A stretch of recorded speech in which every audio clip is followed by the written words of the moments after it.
چند منٹ بھاگنے کے بعد اس نے سر اٹھا کر اس نظر آنے والے بینچ کو دیکھا تھا جس پر وہ بیٹھا ہوا تھا، مگر اب وہ بینچ خالی نظر آ رہا تھا۔ اسے بے اختیار ٹھوکر لگی تھی۔ اسے بینچ کے قریب بینچ بھی خالی نظر آ رہے تھے۔ وہ بے اختیار آگے بھاگتی چلی گئی۔ اس نے پارک کے روشوں پر چلتے لوگوں میں اسے ڈھونڈنے کی کوشش کی تھی، مگر وہ اسے نظر نہیں آیا تھا۔ اس نے بے اختیار بھاگ کر گیٹ سے باہر نکلنے کی کوشش کی تھی۔ اس کی چادر کا ایک کونا گیٹ میں اٹک گیا تھا۔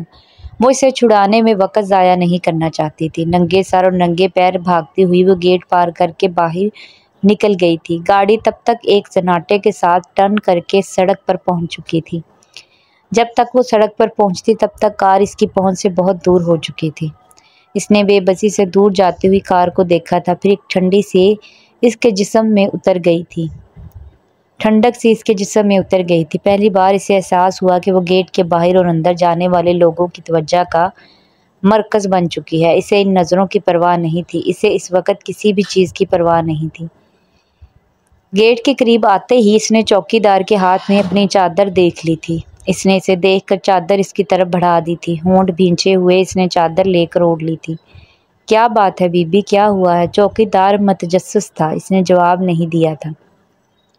چپ چاپ اندر چلی گئی تھی۔ روش سے گھاس پر اتر کر اس نے مطلوبہ جگہ جوتا تلاش کرنے کی کوشش کی تھی۔ اسے جوتا نہیں ملا۔ یا تو وہ جگہ بھول چکی تھی یا پھر کوئی جوتا اٹھا چکا تھا۔ چند منٹ وہ گھاس پر بے دلی سے جوتا ڈھونڈتی رہی، پھر واپسی اسی گیٹ کی طرف چل دی جہاں سسٹرز اس کا انتظار کر رہی تھی۔ گھاس پر چلتے چلتے اس نے اپنے پیر میں کوئی چیز چبھتی محسوس کی تھی۔ وہ رک گئی۔ اس نے پیر اٹھا کر دیکھنے کی کوشش کی تھی۔ اسے اندازہ نہیں ہوا کہ پاؤں میں کیا چبھا تھا۔ اب وہ گھاس سے ہٹ کر روش پر چلنے لگی تھی۔ تم نے پریشان کر دیا، اتنی دیر میں تو ڈر گئی تھی، ابھی تمہارے پیچھے آنے والی تھی، سسٹر الزبتھ نے اسے دیکھتے ہی کہا تھا۔ تبھی ان کی نظر اس کے پیروں پر پڑی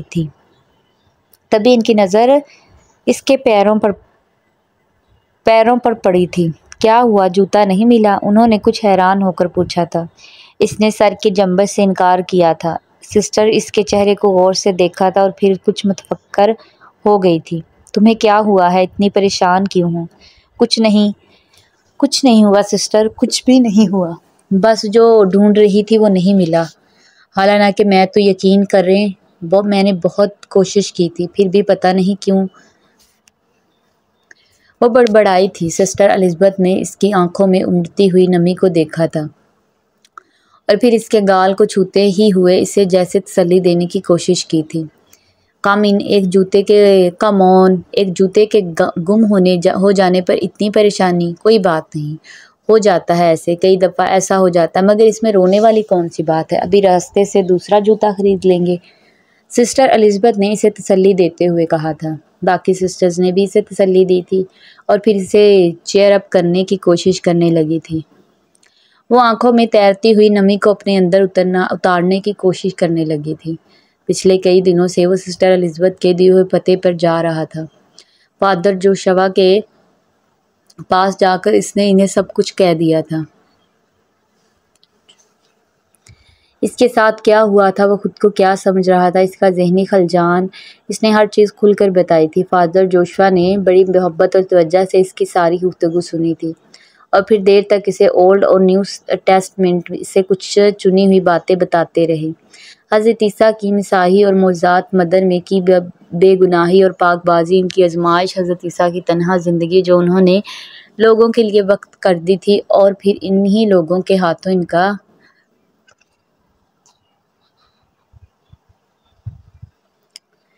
انہی کی باتیں سنتا رہا، انہی لوگوں کے ہاتھوں ان کا دار پر چڑھایا جانا، وہ کسی سحر زدہ معمول کی طرح ان کی باتیں سنتا رہا۔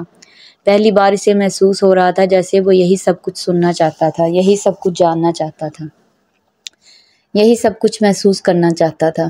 مجھے کچھ نہیں چاہیے فادر، میں کسی فائنینشیل گینز، مالی مفاد کے لیے ادھر نہیں آیا، میں تو صرف سکون چاہتا ہوں، مینٹل کمپوزر، ذہنی یکسوئی کی ضرورت ہے مجھے، اور وہ سب کچھ مجھے اپنے مذہب سے نہیں ملا۔ مجھے لگتا ہے یہ سب کچھ مجھے یہاں مل جائے گا۔ میں چاہتا ہوں مجھے رات کو نیند آ جائے، میں سب کچھ بھلا دینا چاہتا ہوں، میں کسی چیز کے بارے میں سوچنا ہی نہیں چاہتا۔ وہ بول رہا تھا اور فادر جوشوا ملائمت سے مسکرا رہے تھے۔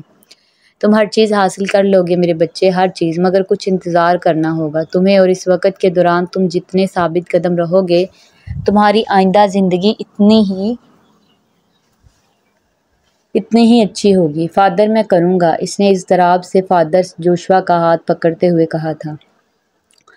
انہوں نے ہاتھ سے اس کے ہاتھوں کو نرمی سے تھپکا تھا۔ فادر میں جانتا ہوں، میں روز آپ کے پاس آ کر آپ سے بات کرنا چاہتا ہوں، آپ سے بہت کچھ جاننا چاہتا ہوں۔ اس نے ان سے اجازت لینا چاہی تھی۔ شور تم ہر روز میرے پاس آ جایا کرو، اور اس دن کے بعد سے وہ ہر روز ان کے پاس جا رہا تھا۔ 1-1.5 گھنٹہ وہ ان کے پاس بیٹھا رہتا، پھر اٹھ کر آ جاتا، مگر اسے 1-1.5 گھنٹے میں اس کے اندر بہت کچھ بدل جاتا تھا۔ اسے اپنے ہر سوال کا جواب وہاں مل جاتا تھا۔ اس کا ڈپریشن اور فرسٹریشن مکمل طور پر تو ختم نہیں ہوا تھا، لیکن کم ضرور ہو گیا تھا۔ فادر جوشوا نے اسے کچھ دوسرے پادریوں اور سسٹرز سے بھی ملوایا تھا، اور ان سب سے مل کر اسے یوں لگتا تھا جیسے اس کا ہاتھ پکڑنے، اس کی مدد کرنے کے لیے بہت سے لوگ موجود ہیں۔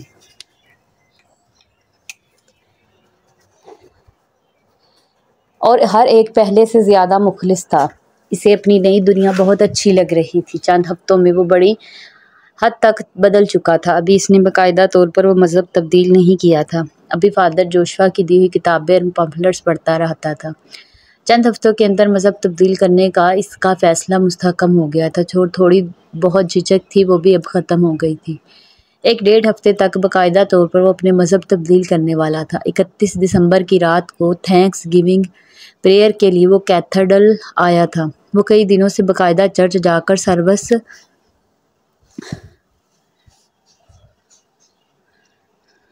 اٹینڈ کر رہا تھا، مگر کیتھیڈرل وہ پہلی بار آیا تھا۔ سروس ابھی شروع نہیں ہوئی تھی۔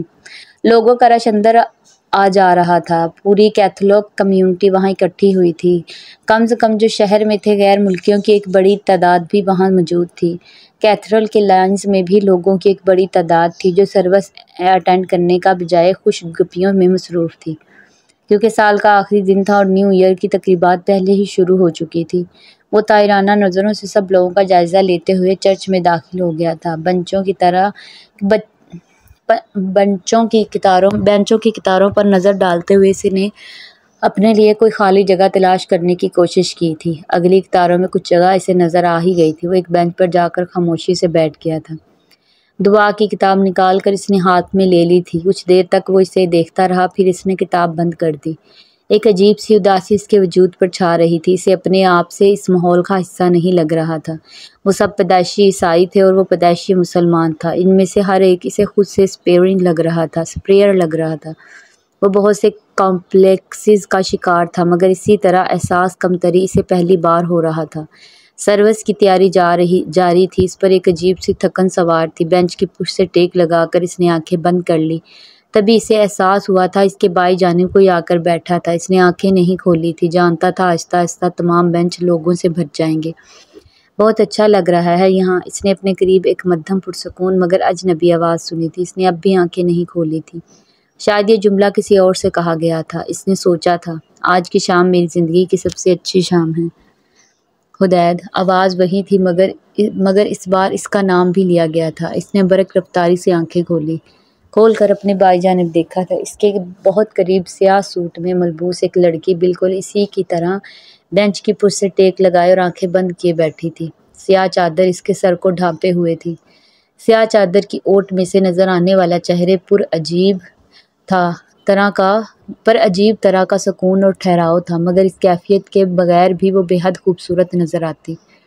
اس نے گہری نظروں سے اس کا جائزہ لیا تھا اور پھر الجھن کا شکار ہو گیا تھا۔ وہ لڑکی اب آنکھیں بند کیے ٹیک لگائے خاموش تھی، اور وہ بھی سوچ رہا تھا کہ واقعی وہ اس سے مخاطب ہوئی تھی یا اس سے غلط فہمی ہو گئی تھی۔ وہ اس کا چہرہ دیکھتے ہوئے سوچ رہا تھا۔ اس سے پہلے کہ وہ اس سے کچھ پوچھتا دفعتاً اس نے آنکھیں کھول دی تھیں، مگر اس کی طرف دیکھنے کی بجائے وہ سامنے لگے ہوئے ہولی کراس کو دیکھ رہی تھی۔ اس دن میں نے سوچا تھا میں دوبارہ کبھی تمہیں دیکھ نہیں پاؤں گی، اور دوبارہ نہ دیکھتی تو وہ سامنے دیکھتے ہوئے اسی طرح بولی تھی جیسے کوئی سرگوشی کر رہی ہو۔ حدید اب واقعی الجھن کا شکار ہو گیا تھا۔ دیکھیں، میں نے آپ کو پہچانا نہیں ہے۔ میرا خیال ہے ہم پہلے کبھی نہیں ملے اور نہ ہی مجھے سمجھ میں آ رہا ہے کہ آپ کو میرے نام کیسے معلوم ہے۔ کیا آپ اپنا انٹروڈکشن کروائیں گی؟ اس بار پہلی دفعہ اس نے اپنی نظریں ہولی کراس سے ہٹاتے ہوئے اس پر مرکوز کر دی تھی۔ حدید نے زندگی میں بہت سی آنکھیں دیکھی تھی، ایسی آنکھیں جو پہلی نظر میں ہی بندے کو ہپنوٹائز کر لیتی ہیں، ایسی آنکھیں جنہیں آپ بار بار دیکھنا چاہتے ہیں، ایسی آنکھیں جو سب کچھ کہہ دیتی ہیں، جو کوئی راز بھی نہیں رہنے دیتی، ایسی آنکھیں جنہیں دیکھ کر یہ خیال آتا ہے کہ شاید دنیا انہی آنکھوں کو دکھانے کے لیے بنائی گئی ہے۔ ہنسنے والی آنکھیں، دل میں اتر جانے والی نظریں، سحر زدہ کر دینے والی نگاہیں، مگر اس نے کبھی بھی اتنی اداس آنکھیں نہیں دیکھی تھیں۔ جب وہ آنکھیں بند کر کے بیٹھی تھی تو وہ سوچ رہا تھا کہ اس کی پلکیں بہت خوبصورت ہیں۔ جب اس نے آنکھیں کھولی تھی تو اس نے دیکھا تھا کہ آنکھوں کا رنگ بھی بہت خوبصورت ہے، ڈارک بلیک، مگر اب اس کی نظر نہ دراز پلکوں پر تھی نہ آنکھوں کے رنگ پر، بلکہ صرف اداسی پر تھی جو آنکھوں میں تھی۔ وہ کچھ پزل ہو گیا تھا۔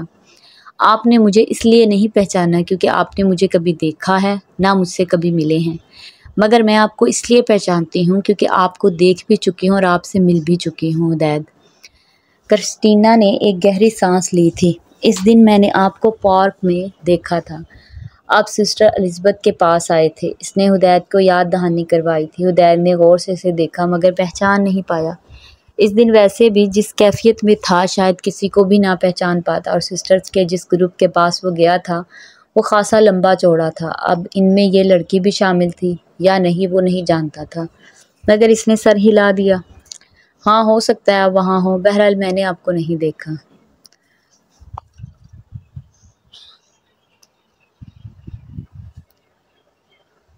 سروس شروع ہو چکی تھی۔ اس نے بشپ کو چبوترے پہ جاتے دیکھا۔ کیا آپ کچھ دیر کے لیے میرے ساتھ باہر چل سکتے ہیں؟ حدید نے ایک مدھم سرگوشی سنی تھی۔ مگر میں یہاں پر سروس اٹینڈ کرنے آیا ہوں، اس نے کچھ ہچکچاتے ہوئے اس سے کہا تھا۔ پلیز۔ اس بار اس کی آواز التجائیہ تھی۔ کچھ دیر اس کا چہرہ دیکھتا رہا اور پھر خاموشی سے کھڑا ہو گیا۔ نیب کی بجائے وہ ایزل سے ہو کر باہر آ گئے تھے۔ باہر بھی لوگوں کا ایک ہجوم تھا، یوں لگ رہا تھا جیسے آوازوں اور کہکوں کا ایک طوفان آیا ہوا تھا۔ میرے ساتھ آؤ۔ باہر آتے ہی اس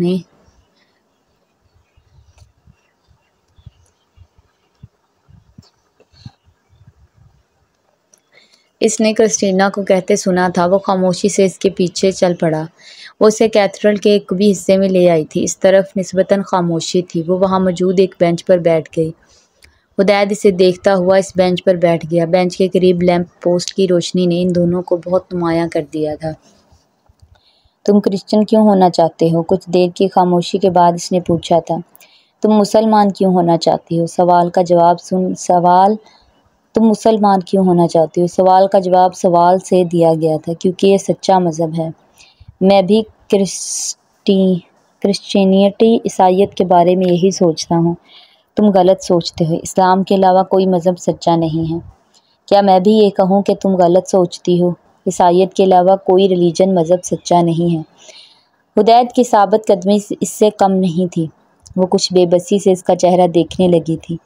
تمہیں اپنے مذہب سے اتنی نفرت کیوں ہے؟ اگر یہی سوال میں تم سے پوچھوں تو تمہیں اپنے مذہب سے اتنی نفرت کیوں ہے؟ حدید نے ایک بار پھر اس کے سوال کا جواب سوال سے دیا تھا۔ مجھے اپنے مذہب سے نفرت نہیں ہے، کرسٹینا نے ہلکی آواز میں کہا تھا۔ پھر بھی تم اپنے مذہب چھوڑ دینا چاہتی ہو۔ وہ اس کا چہرہ دیکھنے لگی تھی۔ اس لیے چھوڑ دینا چاہتی ہوں کیونکہ میں نے سچائی پا لی ہے۔ کون سی سچائی؟ کیسی سچائی؟ مجھے تو آج تک اپنے مذہب میں کوئی سچائی نظر نہیں آئی۔ مجھے اگر کہیں سچائی نظر آتی تمہارے مذہب میں۔ وہ جیسے ہی یکدم پھٹ پڑا تھا۔ بعض دفعہ جو چیز آپ کو نظر آتی ہے وہ فریب ہوتا ہے۔ نظر کا دھوکہ، اور جب تک یہ بات پتہ چلتی ہے بہت دیر ہو چکی ہوتی ہے۔ اتنی دیر کہ نہ آپ آگے جا سکتے ہیں نہ پیچھے۔ میں چاہتی ہوں حدید تمہارے ساتھ یہ نہ ہو۔ حدید نے اس کی آنکھوں نے آنسو نہیں دیکھے تھے مگر اس کی آواز میں لرزش تھی۔ وہ بے یقینی کے عالم میں اسے دیکھنے لگا تھا۔ آخر یہ میری اتنی ہمدرد کیوں بن رہی ہے؟ اس نے تلخی سے سوچا تھا۔ ناول کا یہ پہلا ایپیسوڈ اگر آپ لوگوں کو پسند آیا تو کمنٹ سیکشن میں ضرور بتائیے گا۔ اگلے ایپیسوڈ کے لیے اللہ حافظ۔